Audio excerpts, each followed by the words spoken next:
colegas de todo el Perú, servidores, funcionarios, autoridades que siempre están capacitándose y tratando de mejorar sus competencias para poder gestionar en el Estado. O aquellos colegas que están queriendo tener una experiencia laboral en el Estado y que se están preparando justamente para eso. Hoy vamos a abordar una visualización macro de lo que implica gestionar y administrar lo público. ¿Cómo es la gestión pública? ¿Cómo es la administración pública? Y ahí lo primero que hay que conocer y hay que entender es el Estado. Si yo conozco que quiero tener una relevancia en la acción pública del Estado, que es la gran organización, tengo que conocer la organización. O sea, si yo les digo, vamos a trabajar en Bladosac, ustedes me van a preguntar, ¿y qué es eso? Igual, vamos a trabajar en el Estado. ¿Y qué es eso? Sería la primera pregunta. Y la segunda pregunta seguro que me van a hacer, ¿y qué hace? ¿Qué hace Bladosac? Bueno, igual, si yo voy a trabajar en el Estado, tengo que saber qué es el Estado y qué es lo que hace el Estado. Pero es una lógica no tan teórica, no de ciencia política en un contexto más conceptual, sino vamos a ir al contexto práctico de la acción pública del Estado. Y en el Estado vamos a ver que se trabaja con dos grandes funciones. La función sustantiva, que es para la que ha sido creada las entidades públicas, el gobierno y el Estado, y las funciones administrativas. Y en ese contexto vamos a ver esos dos abordajes. Entonces, vamos a compartir elementos que a ustedes les deben servir para comprender mejor la gestión pública y la administración pública dentro del Estado. 4 elementos importantes para conocer la lógica con la que interactúa uno en el Estado. 4 elementos. O sea, yo entro a cualquier entidad pública, a cualquier nivel de gobierno, a cualquier parte del Estado y debo reconocer 4 cosas. 1, la parte política. ¿Cuál es la orientación ideológica con la que se mueve el Estado? ¿Dónde está la orientación ideológica del Estado? En la Constitución. Del gobierno, en los planes de gobierno y en sus medidas de gobierno cuando ya entran a ser parte del Ejecutivo o de la parte de los consejos regionales o municipales. Toman acciones a partir de una lógica de pensamiento político. Entonces tenemos que reconocer eso como parte de la acción pública. Y luego, lo segundo es la parte de la administración. ¿Qué administra el Estado? El Estado administra 2 cosas, colegas. Administra recursos y administra bienes y o servicios, que eso es lo que le interesa a la gente. Que se administren bien los recursos, que la gente le entrega al Estado, porque es la gente la que le da los recursos a partir de lo que detrae el Estado con impuestos, contribuciones y tasas, y además el Estado lo que hace es alinearse con otros recursos, los recursos normativos, los recursos presupuestarios y financieros que salen justamente de los ingresos, los recursos humanos que adquiere el Estado para poder tener un capital humano que permita dar funcionamiento a las entidades y el recurso material, logístico y ahora tecnológico, que es muy importante porque reduce los costes de transacción. Los recursos. Y luego todas las entidades que tienen que dar bienes y o servicios que van directa o indirectamente al ciudadano. A veces las entidades públicas entran en contacto directo con el ciudadano, a veces no. A veces las entidades públicas entran en contacto con otras entidades, con otras organizaciones, con empresas privadas, a las que se les da cierto soporte para que eso termine beneficiando ¿a quién? A los ciudadanos, a la población, al conjunto de la sociedad. Y en ese contexto es que debemos entender esa parte administrativa. La tercera cosa que tenemos que comprender en el Estado es el territorio. Siempre, toda entidad pública, todo nivel de gobierno actúa sobre un determinado espacio territorial. Entonces tengo que reconocer esa entidad, cuál es su espacio territorial.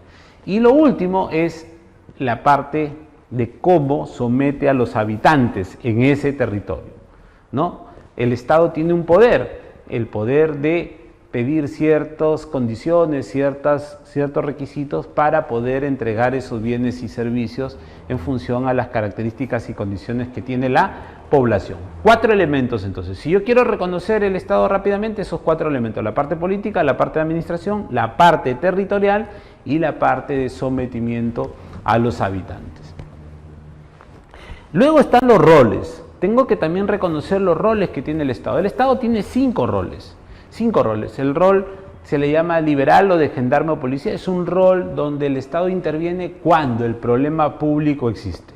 O sea, ¿por qué está creado el Estado? Porque existen problemas públicos en la sociedad. ¿Qué es un problema público? Un problema que sucede en la sociedad y que es de interés de la sociedad que eso se resuelva para que esa afección que tiene la sociedad no se presente en su vida, en la vida individual, familiar, comunal y de las diferentes poblaciones a lo largo y ancho de todo el país. Y en ese contexto, entonces, de problema público, cuando el problema público se presenta, el Estado a veces tiene que intervenir. Ahí el Estado tiene un enfoque liberal. Mientras no existe el problema público, el Estado no interviene. Ese es un primer tipo de entidad. Segundo tipo de entidad, entidad que tiene que intervenir porque el problema público existe, porque el problema público no quiero que exista, se interviene antes, o porque el problema público que ya lo solucioné porque intervení, ya no quiero que nunca más se presente. Entonces interviene en esas 3 situaciones. Siempre en torno a un problema público.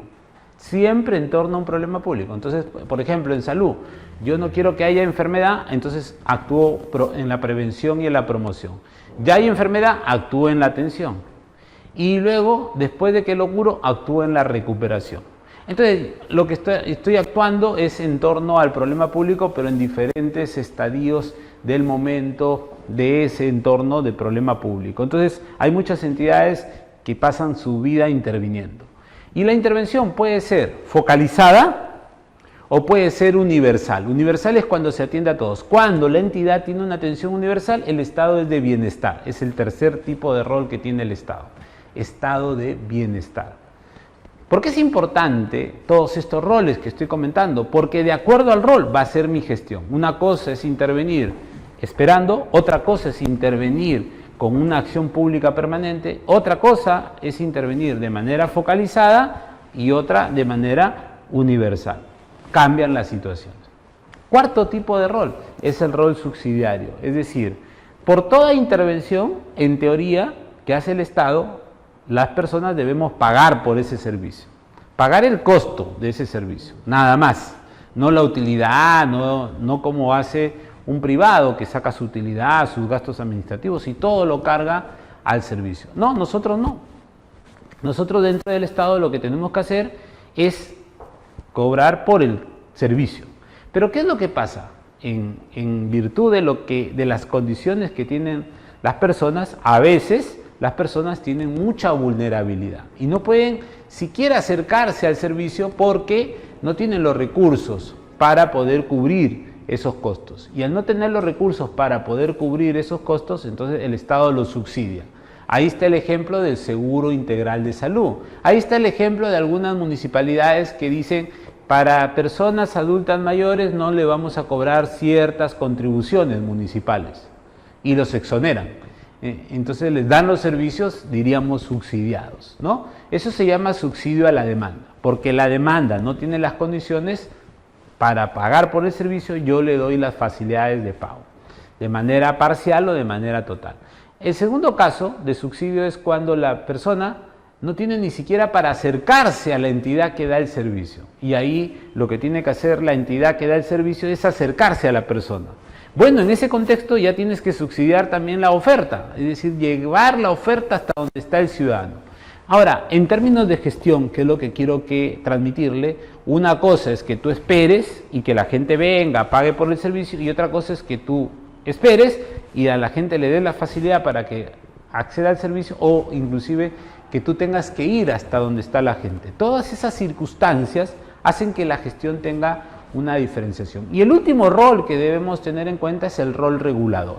Cuando el Estado no hace el servicio, pero sí regula que el servicio se dé, o haciéndolo el servicio regula que se dé. Ahí se dan las siguientes circunstancias, ¿no? Circunstancia número 1, el servicio que se da a la población es privado. Lo hace el privado, ¿no? Entonces, si no dan un buen servicio, ¿tú a dónde puedes ir? Como consumidor, por ejemplo, a Indecopi. Indecopi es una entidad pública que regula que se dé bien el servicio al consumidor. Otro caso es cuando el servicio es público y el servicio es privado. El servicio público lo puede dar solamente el público y nada más que el público. El otro caso es cuando el servicio público lo puede dar el público y lo puede dar el privado. Ahí están los colegios públicos, los colegios particulares, las universidades públicas, las universidades particulares, pero en todos esos casos hay un regulador siempre, ¿no? Que es una instancia del Estado. Luego está el caso donde el servicio es público, pero el público ya no lo quiere dar de manera temporal o ya no lo quiere dar de manera permanente. Cuando es de manera temporal se llama concesión y cuando es de manera permanente se llama privatización. En ese caso, también el Estado se queda con un rol regulador. O sea, siempre va a estar el rol regulador.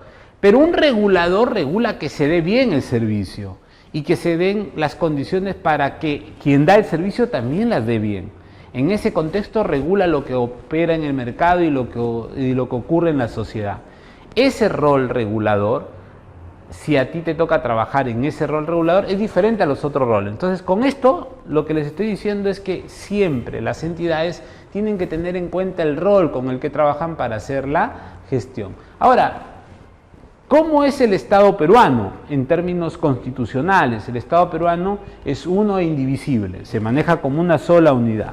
Y luego su gobierno es unitario, descentralizado y representativo. Unitario, que tiene una sola dirección de política pública.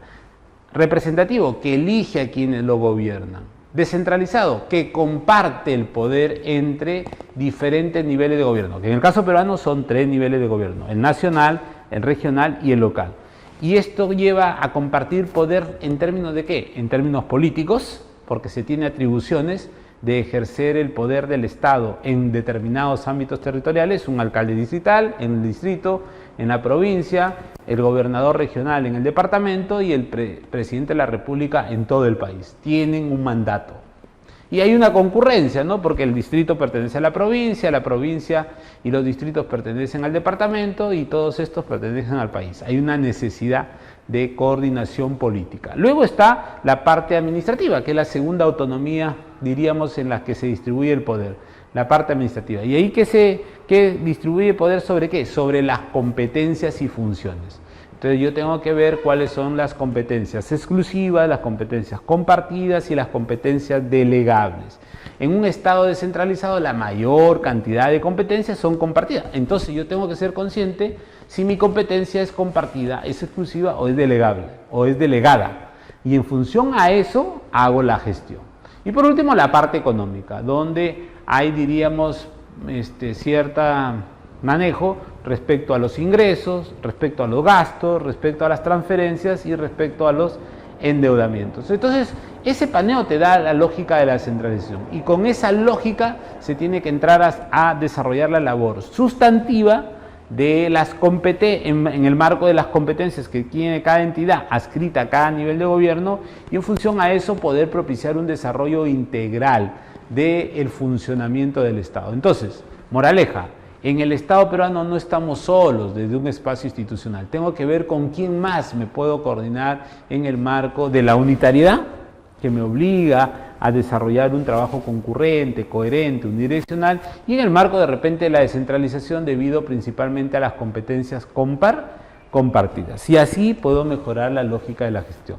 Siempre los alumnos dicen, ¿y qué normas tengo que leer básicamente para entender el funcionamiento del Estado? Yo diría que estas que están acá, ¿no? La Ley Marco de Modernización del Estado, la reforma constitucional que incorpora la descentralización en la Constitución del 93, la Ley de Base de Descentralización, la Ley Orgánica del Poder Ejecutivo, para los del Gobierno Nacional, nota de pie. Si yo trabajo en un ministerio, por si acaso, además tengo que leer la Ley de Organización y Funciones de ese ministerio, la que crea el ministerio.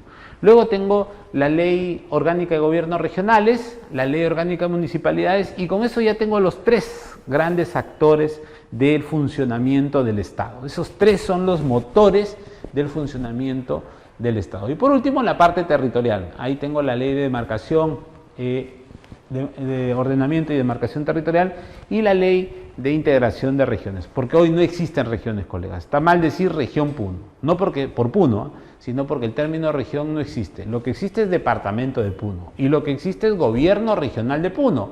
Gobierno regional es una instancia política. La región se usa como palabra para definir una instancia territorial. Y entonces todavía no tenemos regiones. ¿Cuándo vamos a tener regiones? Cuando se decidan juntarse por referéndum. Dicho esto, ¿qué otra parte tenemos del funcionamiento del Estado? Tenemos los famosos sistemas administrativos. Por un lado está la función sustantiva, con la entrega de bienes y servicios, cumpliendo con políticas para atender mejor a la población y lograr resultados en esta que cambien la vida a la gente y eso mejore las condiciones de desarrollo de toda la población y tengamos impactos sociales y económicos posibles. Esa parte es la parte sustantiva. Pero cada entidad se diferencia en esa parte sustantiva. Cada entidad hace su esfuerzo por dar sus servicios y generar esos resultados e impactos en la población. Pero para hacer eso hay otra parte del funcionamiento del Estado, que es la parte administrativa. Para la parte administrativa, ¿qué tenemos? Tenemos los famosos sistemas administrativos. Estos sistemas que tienen por finalidad utilizar los recursos de las entidades promoviendo dos cosas, la eficacia, es decir, que se obtengan logros, y la eficiencia, es decir, que se use óptimamente los recursos en la consecución de los logros de la intervención. ¿Cuántos sistemas administrativos son? 11 sistemas administrativos, ¿no? Que están justamente listados en la Ley Orgánica del Poder Ejecutivo, ¿no? Los sistemas administrativos están ahí, los 11, tienen que ver con diferentes ítems. Yo les voy a dar un orden, a mi parecer que es un orden que yo me lo aprendo para que ustedes también, diríamos, lo puedan usar. El gran sistema administrativo, el que engloba todo el desarrollo de la gestión, hoy en día es el sistema de modernización de la gestión pública. Todavía no está implementado, pero es el sistema que debería ordenar todo el ámbito de gestión. Luego, el de planeamiento, el sistema de planeamiento. Luego, inversiones, y luego en función al planeamiento y a las inversiones que se hayan definido en el marco del planeamiento, luego voy hacia el presupuesto, apoyándonos en el sistema de abastecimiento, porque es la que nos permite analizar el cuadro de necesidades, el tema de los insumos, hasta llegar al presupuesto y luego hasta el plan anual de contrataciones, ¿no? Entonces, ahí tenemos modernización, planeamiento, inversiones, presupuesto, abastecimiento, 5 de los sistemas administrativos. Asociado al presupuesto tenemos tesorería, contabilidad y endeudamiento. Ahí tenemos ya 8 sistemas administrativos. Y luego, 2 más que son importantes. El de recurso humano, para ver cómo hago con el funcionamiento de toda la intervención. Y luego abajo, mirando todo lo que está pasando en la administración, el de control. Y ahí tenemos 10. Falta uno. ¿Qué pasa si adentro en la acción pública alguien se va contra los intereses del Estado y genera perjuicio al Estado? Ahí tenemos lo que es la defensa judicial del Estado, el 11º sistema administrativo. ¿Ven? En un ratito hemos configurado todos los sistemas administrativos. Esa es la idea, conocer la parte administrativa. Eso te ayuda porque cuando tú quieres avanzar en un servicio te vas a encontrar que falta gente. ¿Con quién voy? Con recursos humanos. Te vas a encontrar que faltan insumos. ¿Con quién voy? De repente con planeamiento, de repente con presupuesto, de repente con abastecimiento, de repente ya está avanzado, ya se ejecutó el proceso y falta nada más que se haga el girado, el pagado para que tú puedas entrar en interacción con el proveedor en la lógica de lo que se esté desarrollando como actividad. Entonces tú tienes que entrar con otros sistemas administrativos. Entonces se dan cuenta que hay una integralidad. La gestión administrativa debe ser un soporte integral en los elementos que tienen que ver con la intervención. Ahora, para poder interactuar, porque lo que les va a pasar a muchos de ustedes es que van a trabajar en entornos de estos sistemas administrativos. Trabajo en el área de planeamiento y presupuesto, trabajo en el área de logística, trabajo en el área de patrimonio, trabajo en el área de tesorería, trabajo en el área de contabilidad, trabajo en la Oficina General de Administración. Entonces, en estas oficinas tengo que tener una, diríamos, bastante interacción con los sistemas administrativos. Ahora, y trabajo en la línea, si trabajo en una dirección general, en una gerencia regional, en una gerencia municipal, ¿también tengo que saber de la parte administrativa? Claro que sí, para que la parte administrativa sea tu soporte, tú tienes que saber en dónde te soportas y cómo desarrollar esa interacción. Entonces, si yo soy funcionario y soy el que ve todo lo que se hace en la entidad, bueno, tienes que saber un poco de ambas partes para poder hacerlos que trabajen de manera articulada, tanto lo de la función sustantiva como de la función administrativa.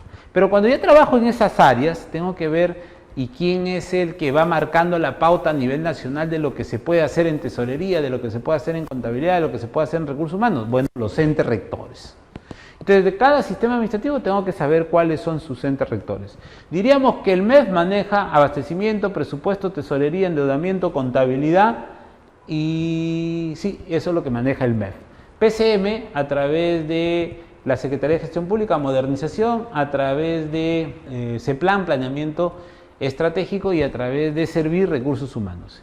Y luego está la Contraloría General con el de Control y el Ministerio de Justicia con el de Defensa Judicial del Estado. ¿Ven? Siempre un ente rector. ¿Y por qué es importante el ente rector? Porque tú llamas al ente rector cuando no sabes algo y ese ente rector te puede dar una explicación, porque muchos de los entes rectores tienen opinión exclusiva y excluyente, son la última instancia, diríamos, de lo que se puede hacer con un sistema administrativo. La lógica es, colegas, ustedes, servidores, funcionarios, autoridades, colegas que están queriendo tener una experiencia laboral en el Estado, esto es la circunstancia que debemos saber para poder gestionar y administrar. Hay más cosas, hay más elementos que con RC Consulting van a poder ustedes abordar con facilidad, porque la oferta académica y la experiencia que tiene RC Consulting les permite tener una capacidad de poder ofrecerle una serie de elementos importantes para la gestión y la administración pública. Así que no te quedes atrás y siempre adelante en esta lógica de mejorar las capacidades para tu trabajo o para el trabajo en el Estado.